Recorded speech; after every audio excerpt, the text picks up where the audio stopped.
Bienvenue sur Psychosexo, le podcast de l'Epso. Je suis Enora Tessandier, psychopraticienne, spécialisée en sexologie et psychotrauma et fondatrice de l'Epso, l'école internationale de psychosexologie holistique. Dans ce podcast, je vous partage des ressources, des témoignages et des approches concrètes en psychosexologie pour approfondir vos compétences et enrichir votre pratique. Bonjour et bienvenue dans cet épisode où on va parler du désir. En fait, le prochain épisode va aborder aussi ce sujet-là, mais aujourd'hui, je vais être focus sur ce qui entrave le désir sur des points biologiques et médicaux. Et puis avec Cécile Manchon, mercredi prochain, on verra comment on accompagne, parce que c'est vrai que toute la partie médicale et hormonale ne fait pas tout dans ce sujet de difficulté à avoir du désir. Et oui, c'est pas parce que il y a du carburant dans la voiture qu'elle fonctionne.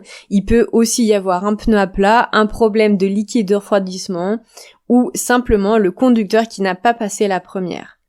Donc aujourd'hui, déjà, on va s'occuper du carburant, comment fonctionne la machine, comment fonctionne la voiture avec le carburant. Bon, c'est fini les métaphores, on va aller droit au but. Déjà, on va voir les hormones du désir. Donc, pour commencer, bien évidemment, ce sujet, il concerne les hommes et les femmes et les personnes non binaires.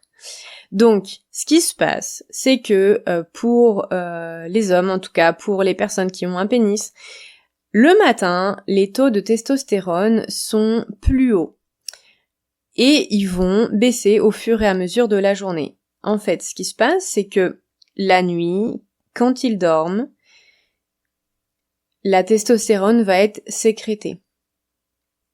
Et je précise quand ils dorment, parce que s'ils ne dorment pas, la testostérone sera moins ou pas sécrétée. D'où des problématiques de testostérone, d'érection ou de désir pour des hommes qui travaillent de nuit ou qui sont chauffeurs de poids lourds par exemple et qui travaillent de nuit. Je vais pas toujours utiliser personnes qui ont un pénis ou voire même le terme le plus adapté serait personnes qui ont des testicules, mais je vais dire hommes et femmes pour que ce soit plus fluide dans le podcast. Bien évidemment, c'est toujours à prendre avec des pincettes et à adapter. C'est valable pour donc des personnes qui sont qui ne se considèrent ni hommes ni femmes. En tout cas, voilà pour cette hormone du désir concernant les hommes. Maintenant, concernant les femmes, c'est déjà un petit peu plus compliqué. Pourquoi ? Parce qu'en fait, les femmes, elles vont avoir 10% de testostérone par rapport à ce qu'ont les hommes. Et l'hormone qui va être liée au désir sera la folliculine, mais qui est sécrétée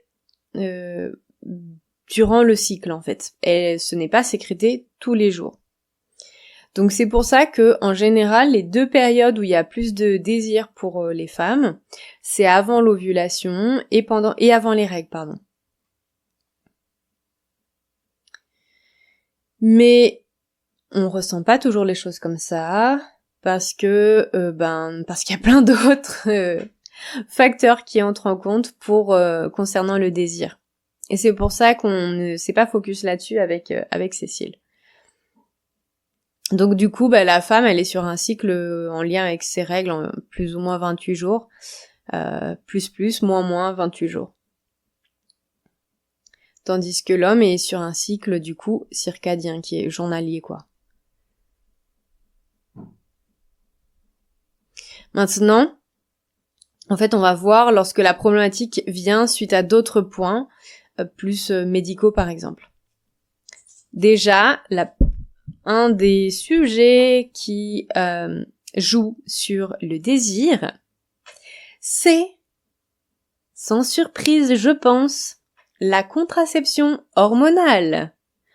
Voilà, c'est déjà le premier point où, ça va abaisser ces taux, en fait, d'hormones qui amènent du désir.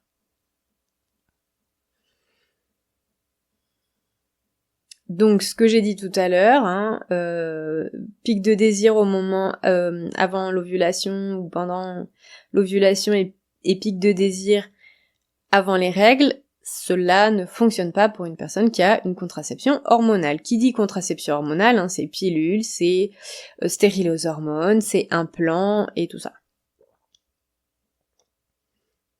L'autre chose, on n'est pas sur un point médical, mais c'est l'allaitement. Pour différentes raisons, mais notamment hormonales, l'allaitement peut diminuer le désir. Et si on pense à allaitement dans les premiers mois après l'accouchement, bon, il n'y a pas que l'allaitement, bien évidemment. Il peut y avoir plein d'autres points comme la fatigue, des douleurs et tout ça, le besoin du corps de se repositionner un petit peu, on va dire. Et ça, c'est un autre sujet, je ne vais pas m'attarder dessus. Dans d'autres effets, c'est les effets iatrogènes de médicaments, notamment ceux qui agissent sur le système nerveux central. Donc, par exemple, les neuroleptiques, les antidépresseurs sont des médicaments qui peuvent vraiment faire baisser le désir. On va retrouver aussi de la consommation comme cannabis, alcool,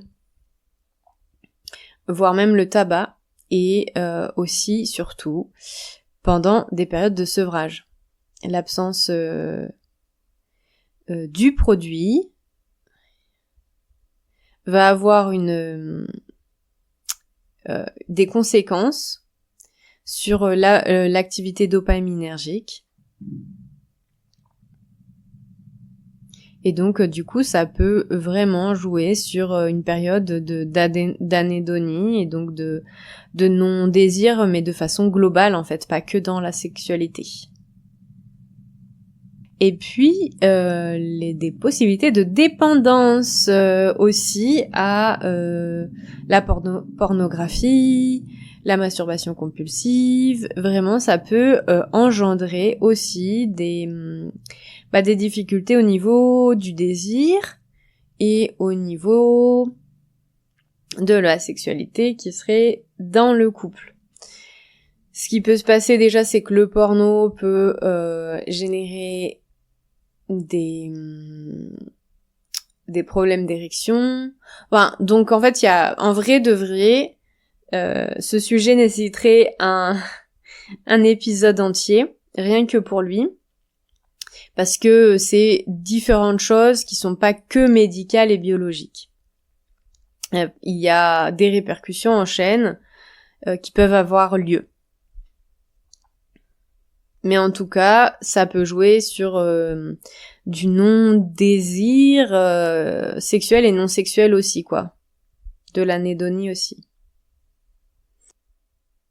Et un dernier point, c'est la lésion des neurones dopaminergiques qui vont du coup produire un état d'anédonie intense. J'ai fait un petit point sur différentes raisons biologiques, médicales. Peut-être qu'il y en a d'autres, peut-être que j'en ai oublié. Et en tout cas, il y a toute la partie émotionnelle, il y a plein d'autres sujets qui rentrent en compte. Et donc, c'est tout ça que l'on verra avec Cécile mercredi prochain, avec Cécile Monchon. Voilà, je vous dis à mercredi du coup et vous souhaite une bonne fin de journée. Ou de soirée, en fonction de quand vous m'écoutez.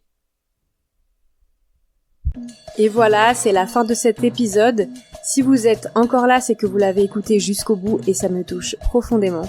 Ce podcast est dans ses débuts. C'est un projet qui me tient à cœur, mais aussi qui prend du temps. Alors, Si ce contenu vous plaît et vous aide, il y a quelques petites choses que vous pouvez faire pour me soutenir et ça vous prendra seulement quelques minutes. C'est gratuit et ça fait toute la différence. Partagez l'épisode autour de vous en me taguant si vous le souhaitez, si c'est sur les réseaux sociaux. Laissez une note 5 étoiles et un commentaire sympa. Et vraiment, c'est grâce à vous et à votre soutien que ce podcast pourra grandir et être dans les oreilles de plus de personnes. Et puis sinon, abonnez-vous pour ne rien manquer des prochains épisodes. Et aussi, si vous avez des suggestions, des idées de sujets ou si vous voulez simplement échanger, n'hésitez pas à me le dire en commentaire ou sur les réseaux sociaux. Je serai ravie de vous lire. En attendant le prochain épisode, prenez soin de vous et à très bientôt.